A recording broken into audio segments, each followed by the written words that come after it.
C'est un balai qui commence aux premières heures du jour. Devant cette grande surface de matériaux pour le bâtiment, dès 6h30 du matin, un petit groupe s'installe. Impossible de les manquer à l'entrée de ce magasin tout proche de Paris. Tous les artisans savent que ces hommes sont venus proposer leurs bras pour une journée de travail sur les chantiers. C'est comme ça, ici c'est comme au marché, ouais. Ils ne vont pas faire la queue les patrons pour nous chercher, ouais. Ils arrêtent ici, ils demandent est-ce qu'il y a besoin de quelque chose pour pâture, ondouillette, carrelage. Le travail qu'on leur propose ici a une spécificité. C'est exclusivement du travail au noir, payé sous le manteau environ 70 € la journée. C'est toujours payé comme ça, de la main à la main. Toute espèce. Ça leur arrive de déclarer? Non, pas déclaré. Jamais. Le travail au noir, c'est une pratique illégale, pourtant réputée courante dans la construction. Et pas seulement.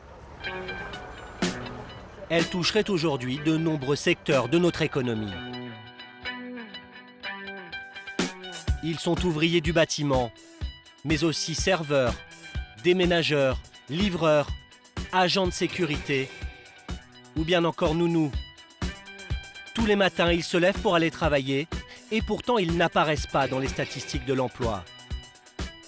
Ce sont des travailleurs au noir, payés sous le manteau en toute illégalité. Ils représenteraient 2,5% des salariés français, soit plus d'un demi-million de personnes. En dissimulant leur activité, leurs employeurs contribuent au mauvais chiffre de l'emploi. Et surtout, ils sont à l'origine d'un manque à gagner absolument colossal pour l'État. Un rapport parlementaire estime jusqu'à 15 milliards d'euros le montant des cotisations sociales non versées chaque année. En les récupérant, l'État pourrait rembourser largement le déficit de l'assurance chômage. Patron, salarié, qui trouve son compte dans ces pratiques frauduleuses? Et alors que notre pays cherche à remplir ses caisses, quels moyens l'État engage-t-il vraiment pour lutter contre ce travail au noir? Pour contribuer à faire baisser le chômage, certains patrons ont décidé de jouer le jeu en déclarant systématiquement à l'État tous les emplois qu'ils créent. 2 DK, 2 Perrier. Patricia, il y a 2 DK à la 4, 2 Perrier à la 5. Et ils vont manger à la 5. Chez Xavier de Namur, c'est l'heure du coup de feu. Ce restaurateur parisien sert chaque jour en moyenne 450 couverts. Écoutez-moi ici.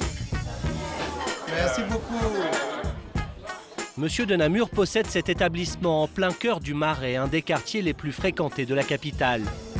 Poulaine, tu remettras les joues. Celui d'à côté lui appartient également. Déborah. Pour les faire tourner, il a besoin d'un maximum de personnel. Là, on a à peu près une trentaine de salariés qui travaillent au Philosophe et une dizaine à la chaise au plafond. Donc on a à peu près une quarantaine ici en tout. Ces restaurants marchent tellement bien que Xavier doit sans cesse embaucher de nouveaux salariés. Ce jour-là, avec son DRH Pierre-Emmanuel, il s'apprête à accueillir un nouveau serveur. Entrez. Clément, 26 ans, était jusqu'à présent au chômage. Comme Monsieur de Namur manque de bras, le jeune homme va commencer à travailler dès le lendemain. Il faut être habillé en noir et blanc. Vous avez vu la tenue du personnel. D'accord. Donc il faut un stylo, un limonadier. Une tenue, des accessoires, c'est nécessaire, mais cela ne suffit pas pour que Clément puisse servir ses clients. Avant toute chose, son patron a l'obligation d'effectuer une démarche bien précise. Alors, vous pouvez me faire une DPAE de... La DPAE, c'est une déclaration préalable à l'embauche. Xavier et son DRH doivent déclarer l'activité du jeune homme à l'administration. Pour cela, directement sur Internet, ils indiquent son nom, son numéro de sécurité sociale, ainsi que sa date d'embauche. Sans cela, l'emploi que Xavier vient de créer n'aurait pas d'existence légale. Ce serait du travail au noir. Ça marche? Ça marche. À demain, À demain. en forme avec tout ce que je vous ai dit.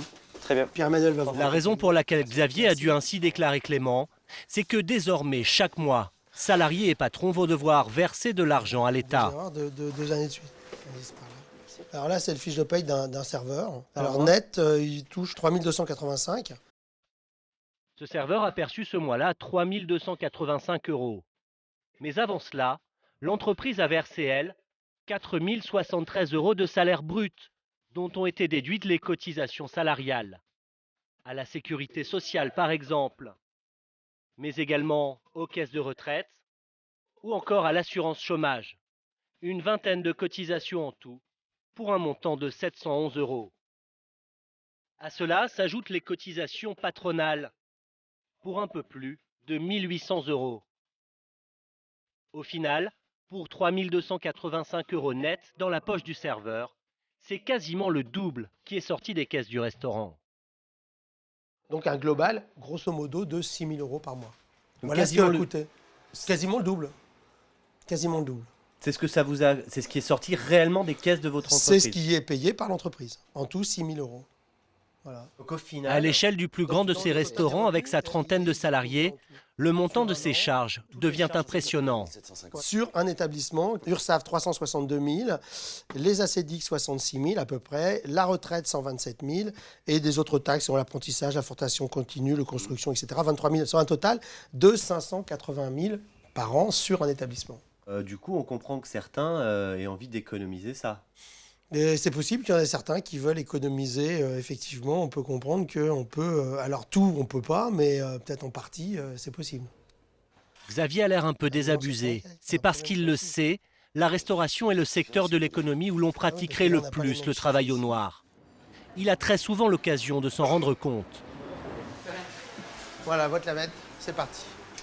Ce matin, il doit faire passer de nouveaux entretiens d'embauche pour un autre poste de serveur. Il va être attentif à différentes choses. Donc vous me servez, moi je vais prendre... alors par exemple, on considère qu'il y a des clients, d'accord ? L'expérience du candidat et sa capacité à manier le plateau, mais pas seulement. Il va aussi regarder de près ses précédentes fiches de paye. Et il y a un petit détail qui va le chiffonner sur le bulletin de salaire de ce jeune homme. Donc là, vous êtes serveur, c'est ça actuellement ? Je m'occupe de la salle en fait dans cet établissement. Et tout ça payé au SMIC. Soit à peine plus de 1 000 € par mois. Voilà, ouais. C'est pas tellement bien payé. Le serveur est un peu embarrassé. J'ai un petit peu plus. Ah, c'est-à-dire Environ 500 € en plus. 500 € au cash. Ouais. D'accord. Pour économiser des charges, le patron de ce jeune homme lui paye un tiers de son salaire sous le manteau. Et visiblement, ça n'est pas un cas isolé. La grande majorité des candidats présents ce matin va avouer avoir déjà été rémunérés de cette façon. J'avais une partie en espèces, une partie en chèque. Ok, donc en fait, grosso modo, entre 500 et 1000 € en espèces tous les mois. Ça dépend des endroits. Ouais, voilà, ouais. Travailler au noir dans la restauration serait apparemment très facile. Nous décidons de nous en rendre compte par nous-mêmes. Pour cela, nous allons utiliser une complice qui va se faire passer pour une étudiante en quête d'un boulot de serveuse. Nous répondons au hasard à quelques offres d'emploi parues sur un site professionnel. Et nous rendons dans la foulée à des entretiens d'embauche munis d'une caméra cachée. 3 des 5 établissements où nous allons nous présenter vont effectivement nous proposer du liquide. Une petite partie en espèces. C'est-à-dire qu'on déclare un minimum et après on... Je vais déclarer le minimum, je dois vous déclarer, je vous donne une enveloppe en espèces. D'accord. On vous dit tout à l'heure alors ? Ok, très bien. Un salaire déclaré à minima et une partie en liquide, cela semble donc être la pratique la plus courante. Pour qu'elle ne se révèle pas trop risquée, cet autre cafetier a une technique ingénieuse. Il va bien nous déclarer, mais les heures sup, elles, seront payées de la main à la main. Dans vos habitudes. 45 € par mois. 180 par mois. 180 par mois, pas à déclarer. Après, Et ce n'est pas tout. D'ici quelques mois, nous pourrons également percevoir 20 € de plus par jour, au noir. quand je vous augmente, 70, je passe à 90. Et vous refaire un contrat, je paye. S'arranger. En procédant ainsi, la fraude est quasiment invisible. 4 heures, n'oubliez pas la fraude. Dans le 3e bar, la patronne va elle aussi nous proposer du black, mais de manière quelque peu surprenante. On peut s'arranger si vous percevez des indemnités acidiques. Ça vous arrangerait ? Bah, peut-être, enfin là, je Les ACDIC, c'est-à-dire les indemnités chômage. Si elle aborde le sujet, c'est que parmi les candidats qu'elle reçoit, certains se sont fait une spécialité de cumuler travail non déclaré et indemnité ACDIC. En 20 ans de métier, ce serveur a travaillé au noir dans la majorité des établissements où il est passé. Il a accepté de nous raconter comment il fraude ainsi tranquillement Pôle emploi en faisant par exemple les saisons touristiques dans le sud de la France. Une saison, vous démarrez en mai ou en avril, ça dépend. Vous faites avril, mai, juin, juillet, août, septembre. En 6 mois, vous touchez les acédiques. Et quand vous reprenez dans votre entreprise, ils vous laissent votre acédique. Comme ça, vous touchez les acédiques plus le salaire. Dans ces cas-là, ils ne vous déclarent pas du tout. Oui, ils vous déclarent un minimum, c'est-à-dire 2 heures par jour, ce qui n'existe pas dans ce métier. Ça permet de considérablement augmenter vos revenus ou c'est juste... Si vous touchez déjà 3000 et si vous touchez 1000, 1200, 300 d'acédique, oui. Se faire déclarer à minima, cela lui permet donc de cumuler un salaire officiel ridicule, une part importante de liquide, net d'impôts, et des allocations chômage. Et quand il arrive en fin de droit à Pôle emploi, il lui suffit de se faire déclarer à nouveau 6 mois. Il aurait ainsi fraudé durant sa carrière des dizaines de milliers d'euros d'allocations. À l'en croire, ce cumul serait pratiqué par beaucoup de serveurs et n'aurait rien de particulièrement condamnable. Avec 2500-3000 euros, je vis normalement, mais je ne vis pas comme un seigneur. Et mon but, c'est de toucher entre 4 et 5. Et ce métier me donne l'opportunité de les toucher. Après, les remords, ça va que un temps. L'État, demain matin, il frappe à ma porte, il me dit qu'il me donne un salaire de 4000 euros. Je viens. Je ne le grugerai plus jamais. Des allocations chômage payées indûment, qui s'ajoutent aux milliards de cotisations non versées, cela commence à faire beaucoup. Pour remplir ses caisses, l'État tente donc de lutter contre le travail au noir. Mais la tâche s'avère extrêmement difficile.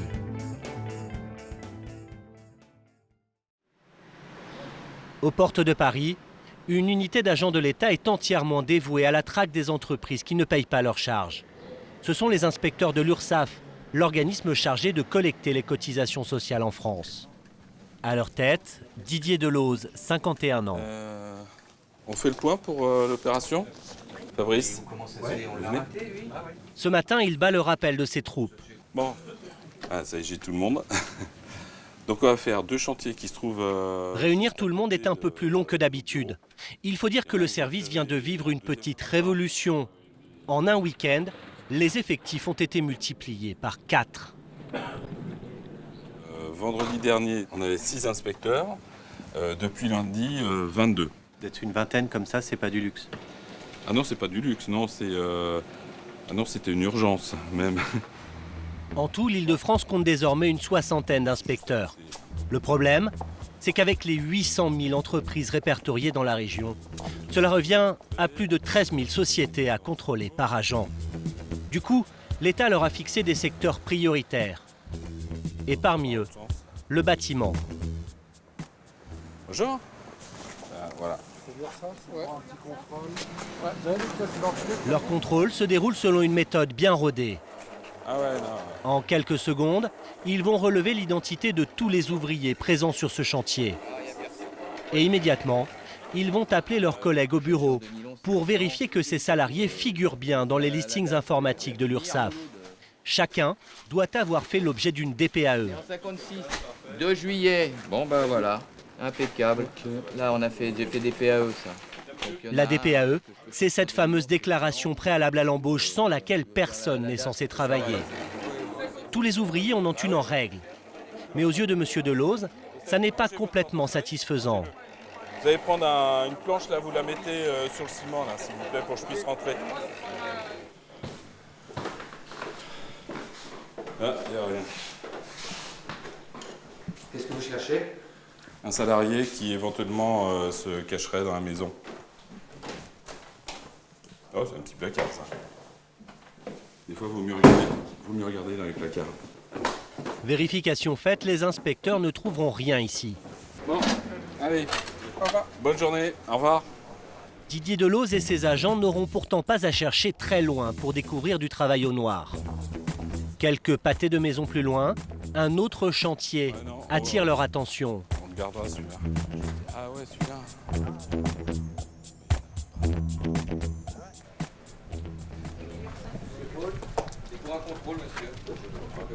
Il y a beaucoup de personnes sur le chantier?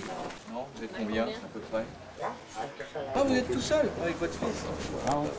L'homme retaperait seul avec son fils cet immeuble qui appartient à sa famille. Étant donné la taille du bâtiment, cela étonne beaucoup M. Delose. Mais c'est pas vous qui faites tout. Bah si, ça, je commençais à 10 ans. Ça, vous l'avez commencé il y a 10 ans. Bon, ok. Vous êtes courageux. Bah, il faut, hein. Ouais. Il a l'air parfaitement sûr de lui.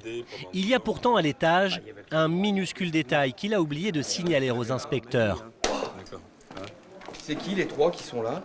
Les trois maintenant, il y en personnes a qui sont là? Bah, ça, ils sont venus aujourd'hui, regardez, pour me donner un coup de main. Parce que j'ai trouvé votre fils, d'accord? Oui, Il y a trois personnes qui sont là. C'est votre fils qui est là-haut. Les inspecteurs ont découvert sur le chantier 3 hommes originaires des pays de l'Est. Des ouvriers qui n'ont fait l'objet d'aucune déclaration à l'URSSAF. Ils sont roumains. Ces ouvriers n'ont ni couverture sociale ni assurance. Ils ne seront pas inquiétés, mais en sont quittes pour une journée non payée. Regarde. Là, c'est embêtant, monsieur. Tu l'as noté, lui, là Vous comprenez pourquoi c'est embêtant? Le patron, lui, n'en a pas fini avec les inspecteurs. Pris en flagrant délit de travail au noir, il va devoir aller s'expliquer à l'URSSAF. Quelques jours plus tard, Bonjour. M. Delose le reçoit dans son bureau. Vous allez bien? L'homme s'est fait accompagner par sa fille. C'est elle qui gère la société civile immobilière qui détient l'immeuble. Mais c'est bien que vous soyez venus. Tous deux vont tenter de se justifier en prétendant que les 3 hommes présents sur le chantier n'étaient là que pour un coup de main ponctuel. En échange, la famille leur aurait également rendu quelques menus services. C'est des paquets de clopes, c'est des barbecues le midi, c'est des repas le midi. Ça n'empêche pas que ces 3 personnes ont la qualité de salarié. Ça, pour les 3, c'est clair. C'est votre affaire. Dans le détail. Quoi qu'ils affirment, l'homme et sa fille vont donc devoir passer à la caisse. Et comme ils ne savent pas ou ne veulent pas dire combien d'heures les 3 ouvriers ont travaillé, M. Delose va leur appliquer un redressement forfaitaire, plutôt salé. Ça représente environ 4 000 € de cotisation à payer pour chacun d'eux. Donc 3 personnes, 12 000. S'il y a 10 personnes, c'est 40 000, etc. Voilà, pour vous donner un ordre d'idée. Voilà. Donc de toute façon, on va... Ça, c'est ce qu'on encourt, c'est ça? Oui, tout à fait. L'an dernier, les inspecteurs de l'URSSAF ont ainsi fait rentrer 220 millions d'euros dans les caisses de l'État. Un chiffre en constante augmentation, mais qui reste loin, très loin des 15 milliards d'euros que coûterait le travail au noir.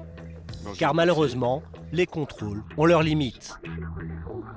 Tout d'abord, certains patrons fraudeurs sont passés maîtres dans l'art de jouer au chat et à la souris. Ce jour-là, par exemple, les inspecteurs vont contrôler un employé d'une société de sécurité. L'homme est détaché dans un restaurant de ce centre commercial. Et visiblement, il avait prévu le coup. C'est l'URSSAF. C'est un contrôle. Voilà. Vous avez une carte d'identité, s'il vous plaît? Un permis de conduire? Vous êtes venu? Ah bah vous avez une carte orange. Le coup des papiers oubliés, c'est effectivement un grand classique qu'utilisent ces entreprises pour gagner du temps. Si c'était bien intentionnel, c'est réussi, car sans moyen de vérifier l'identité de cet homme, M. Delose n'a pas d'autre solution que de remettre le contrôle. À plus tard. Mais même quand ils réussissent à mettre la main sur un patron, les inspecteurs n'ont pas toujours la certitude de le faire passer à la caisse. Jean-Louis? Jean-Louis, un des collaborateurs de Didier Delose, vient tout juste de boucler un dossier de redressement. Il concerne une autre société de sécurité qui employait plusieurs vigiles au noir. Son patron doit désormais une somme très importante à l'État. De façon plus approfondie. Ça, c'est un montant significatif. On a 285 000. Le souci, c'est qu'il est parfois déjà trop tard lorsqu'intervient le redressement. Certains patrons ont prévu le coup dès le départ et l'argent qu'ils ont gagné est loin. Quand vous avez des entreprises qui sont montées pour frauder, de toute façon, il n'y a pas d'actifs. C'est des locaux qui sont loués, une ligne téléphonique, un fax, un ordinateur, et puis ils fonctionnent. Voilà, le minimum pour fonctionner. Voilà, ils fonctionnent avec ça. Il n'y a rien, il n'y a pas d'actifs. Le seul actif... Passer à la caisse, il n'y a plus rien. Ça peut arriver que parfois, au moment de passer à la caisse, effectivement, il n'y ait plus rien, parce que c'est une entreprise qui s'est préparée, justement, qu'en cas de contrôle, ils fassent tout disparaître. Le travail de ces inspecteurs se heurte à une autre limite, et elle n'est pas des moindres. Pour payer moins de charges, des patrons ont trouvé le moyen de détourner certains statuts professionnels. Ils ont ainsi inventé une nouvelle forme de travail au noir, beaucoup plus subtile.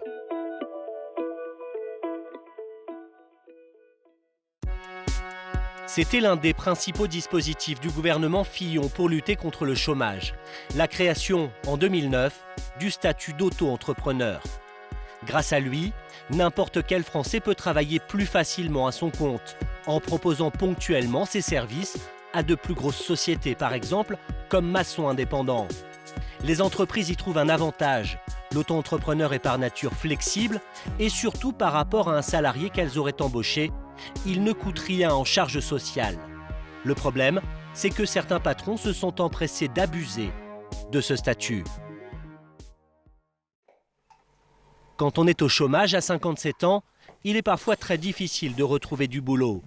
Alors, quand le statut d'auto-entrepreneur est né, ce cadre commercial qui souhaite rester anonyme a immédiatement saisi ce qu'il considérait comme sa dernière chance de travailler. Le statut d'auto-entrepreneur me paraissait être quasiment un effet d'aubaine en ce qui me concerne. C'était la seule solution. C'était la seule solution. Grâce à son nouveau statut, plus avantageux pour les entreprises, il a pu recommencer à travailler comme commercial indépendant auprès d'une société informatique. Celle-ci est officiellement son client et il lui envoie des factures.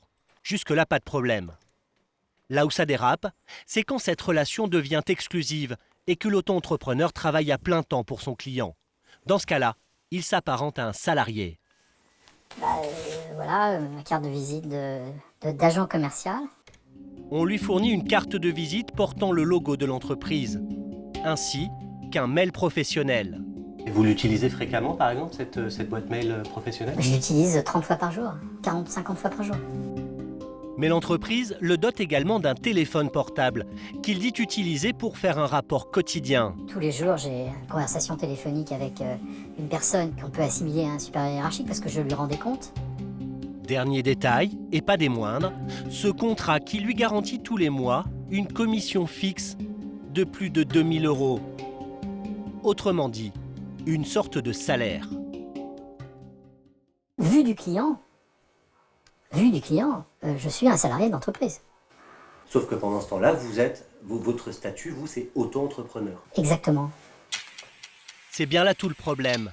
Si l'entreprise avait voulu un salarié à plein temps, elle aurait dû l'embaucher et verser des cotisations sociales.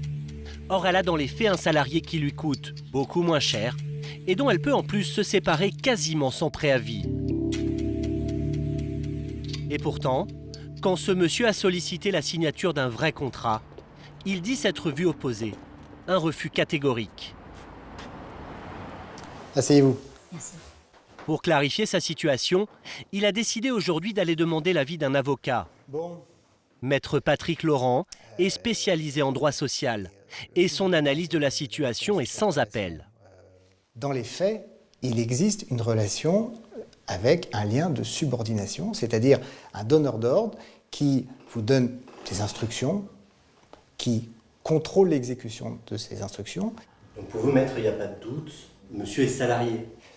Monsieur doit pouvoir faire reconnaître devant un conseil de prud'homme qu'il est dans une relation salariée et qu'il peut donc se prévaloir d'un contrat de travail.